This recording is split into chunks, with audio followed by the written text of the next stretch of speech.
tayo sa may nabigong kudita dyan sa Senado. O sige, pasok. Patalsik ngayong araw si Senate President Tito Soto. Sa tulong daw yan ng mga kakampi niya sa mayorya. Sa gitna ng issue sa liderato ng Senado, lumutang din ang ideya ng term sharing sa pagitan ni Soto at Senator Loren Legarda. O sige, sabihin na natin kung ano nangyari dito. Ganito nangyari dito, ha. Si Loren Legarda, may kademonyuhan talaga. Ang ginawa ni Loren Legarda, lumapit siya sa minority para humingi ng tulong sa kanila to become Senate President.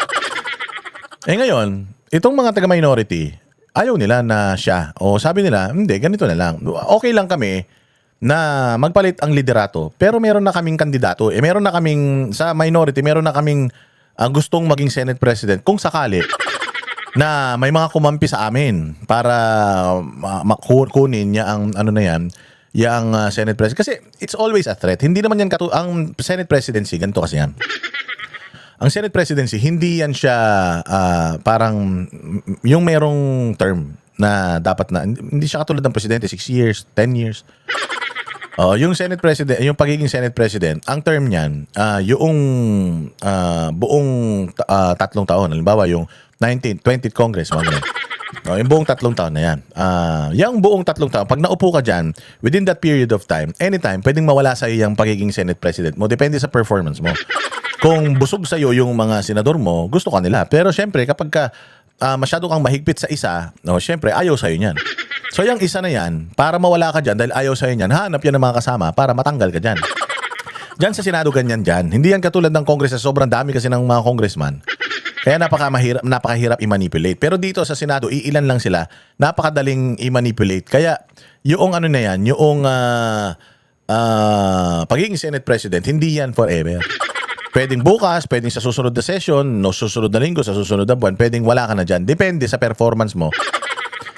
Kasi hati yan eh. So kung nasa iyo ang majority, gusto nila na nandiyan ka. Pero kung nasa iyo, kung ayaw na sa iyo ng majority, pupunta yung mga yan, yung iba dyan, doon sa minority, magiging yun yung bagong majority. Siyempre may manok yun.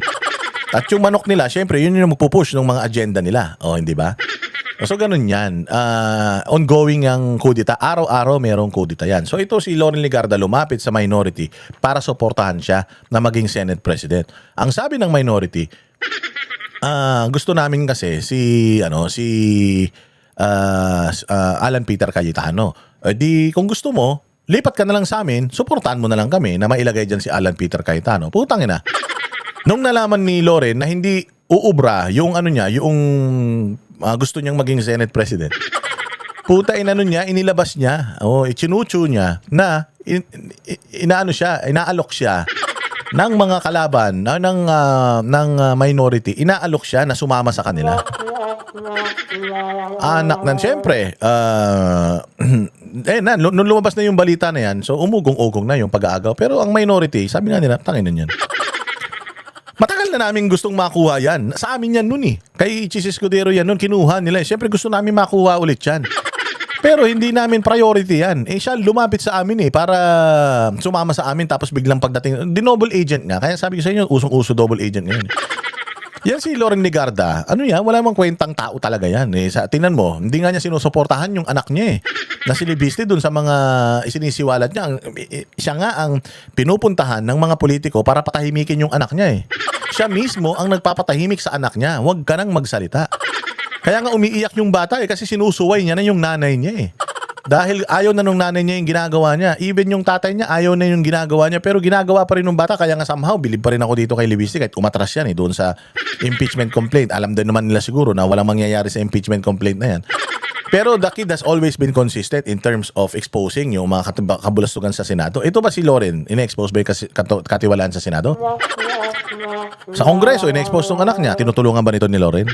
Hindi. So talagang matindi. Ngayon, nakita nila Tito Soto, it doesn't matter naman If you are the Senate President, if you're a member of the majority, kahit sinong Senate President dyan, yung yung personal interest mo, mapagsisilbihan ng Senate President mo.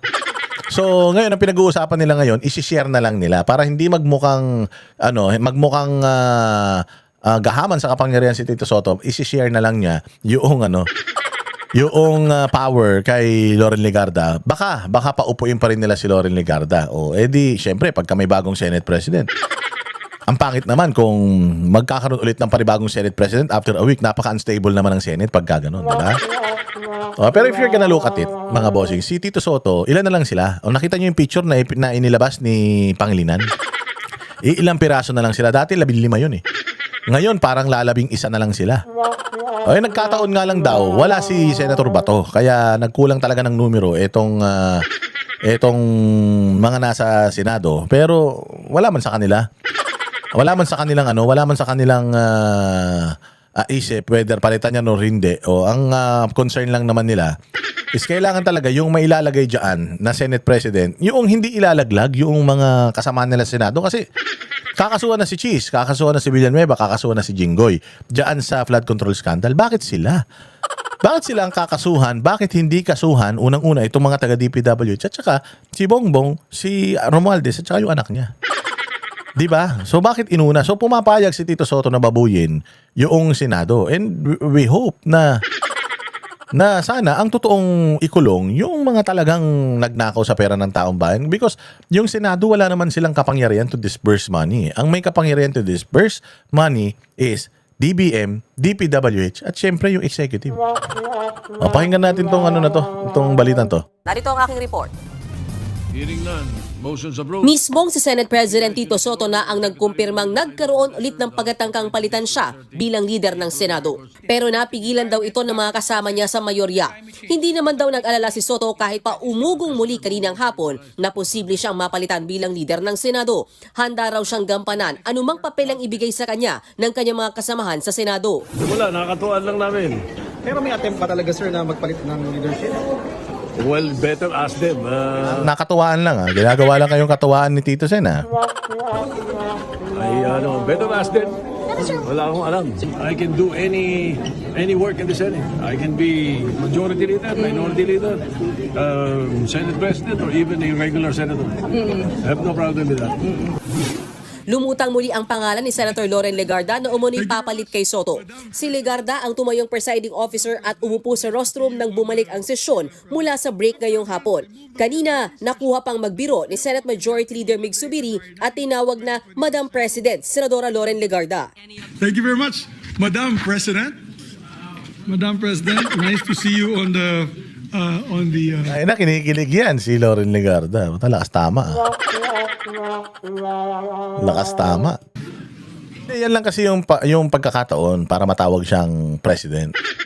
Hindi naman kasi, alam nyo, ang pagiging presidente ng Pilipinas. Diyan ka lang, hanggang diyan ka lang. Parang si Tito Soto, kaya nga ayaw niya nang alisin sa kanya yung pagiging Senate President because that's the only way para maging presidente siya ng isang institusyon. Tito Soto cannot be vice president. More so, cannot be president. Same as si Loren Legarda. Syempre, lalong-lalo na si Risa Ontiveros. Nasa guhit ng palad ng isang tao ang pagiging presidente at hindi lang extraordinary na kasikatan ang dapat meron ka in order for you to become president or at least makasama dun sa contention ng mga magiging presidente sa Pilipinas. Hindi yan siya parang gusto ko maging presidente, tatakbo ko. Hindi ganun, nuisance yan. Si Panfilo Lacson, si Pacquiao, wala talaga sa mga guhit ng palad nila yan. If you remember, si Binay nga, lakas-lakas na yan. Binay na yan Si Miriam Defensor Santiago, lakas-lakas na yan. Miriam Defensor, talino na yan. Hindi naging presidente yan Sila De Venecia, at kung sino-sino pa, napakarami na mga magagaling na nag-try pero hindi nagtagumpay. Bakit? Nasa guhit ng palad yan. You have to be extraordinary, yung pagiging sikat, yung pagiging magaling, kailangan extraordinary para mapag-usapan man lang na pwede kang maging presidente. Kaya taing-tai sila dito sa mga Senate President because this is the only way or the only time na matawag silang president. Yes, session resumed already, right, Madam President? Yes, session is resumed. Sabi naman ni Soto na pagkatuwaan lang daw nila ito. Pero kinumpirma rin niyang plano nilang paupuin bilang Senate President si Legarda bago matapos ang 20th Congress. Sagot ito ng leader ng Senado sa tanong kung totoo bang may term sharing o hatian ng termino sa Senate Presidency. Bago ang sesyon, nag-post pa ng picture si Senador Kiko Pangilinan kung saan makikita silang 9 na senador mula sa... Sasyam. Sa siyam na sila, wala yung 2 bilyar dyan. Kasama yung 2 bilyar dyan, meron na silang 11. O meron pang isa dyan, yung Cayetano. So 12. O nasa na ba ibang mga senador na kalyad? Si Lito Lapid, wala din dyan eh. O pero bakit wala sila dyan? Medyo kabahan ka na. O kasi kung talaga nagpapakita ka ng lakas, dapat kompleto kayo dyan na 15. Pero ang naipakita mo na lang, isisiyam kayo, nako, delikado. Delikado yan. Oo, so walang forever, Tito Soto, tandaan mo yan. Hindi habang panahon ay nandiyan ka sa kapangyarihan, natatapos din yan. Sabi nga natin, lahat na nagsisimula, natatapos din yan. Majority block at magkatabi pa si Soto at Legarda. Ang caption, power sharing. Matapos ang sesyon, nagrupi pa ang mga senador. Ayon kay Senator Zubiri, nananatiling malakas at united ang mayorya ng Senado. Oh, yan ah. Naman tayo pakialam. Ang concern lang naman natin is yung impeachment ni yung impeachment ni BP Sara Duterte. Yun lang naman ang concern natin eh. Kami ang boses ng masa, hindi natatakot. Katotohanan lang, di kami nalulunod. Walang bahid ng sismis, lahat ay totoo. Kahit sino ka pa, pag mali ka babanatan ka. Walang pinipili kulay, wala kaming kinikilingan. Basta para sa bayan, kami lalaban. Pagdama palakpakan, pag mali banatan, di matitinag, di matatakot. Para sa bayan, tuloy ang sigaw. Sa harap ng kamera, walang halong takot. Mga baluktot, lahat kayo'y